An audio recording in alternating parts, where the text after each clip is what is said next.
So, what we are looking at right now is called the Interbank Price Delivery Algorithm, or IPDA for short.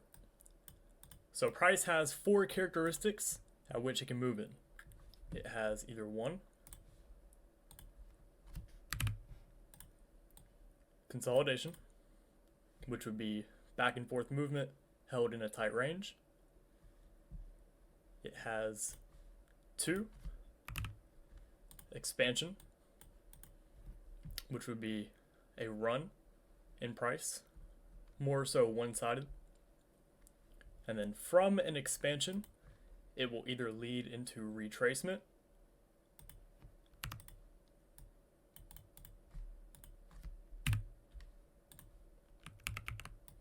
or a reversal.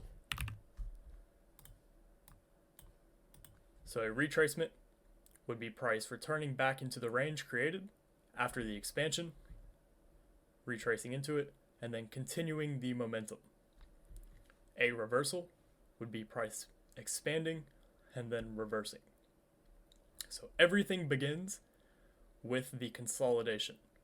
So if you have a consolidation established, next you are looking for an expansion, and then after that expansion has taken place, you're looking for either a retracement to continue the expansion, or you're looking for a reversal to continue the expansion. So is everybody on the same track?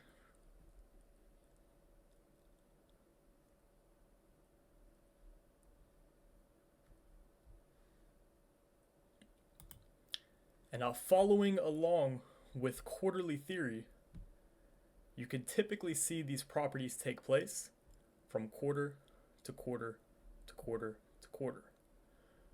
Each quarter, say Q2, will look back on Q1, but also look forward on Q3. So a quarter can look back, but it can also cast forward, which is very important to note because you guys will be learning a concept this month that explains the cast forward. Hint, hint, nudge, nudge. But viewing back on what the previous quarter did can give you insight on what the next quarter or current quarter is likely to do and how it will function. So that is where AMD X and XAMD, that's where that was originated from. So that's why in Q1 you commonly see accumulation, which would be consolidation. Q2 you likely see expansion, and then Q3 you either see a reversal or retracement, and Q4 either a reversal or retracement depending on what Q3 did. So each quarter can look back, but also cast forward. So looking at the NASDAQ on the 15-minute time frame, at the bottom here we have the daily cycle. As you can see, Q2 of the daily cycle was a consolidation. Whenever Q3 opened up, we ran above Q2's high, creating a stop run, and then expanded away, and then Q4 opened up and we made a retracement and then continued on the basis of what Q3 did. So your best expansions and reversals will take place after stop runs have occurred.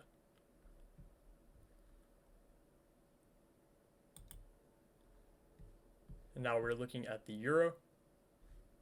As you can see, 15-minute time frame on the daily cycle.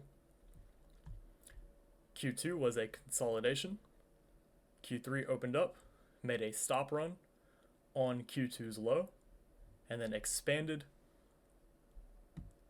And then once Q4 opened up, we made a retracement into a gap, and then continued the basis of what Q3 did. So Q4 is not always a reversal. Sometimes it can be a retracement like this. It depends on number one,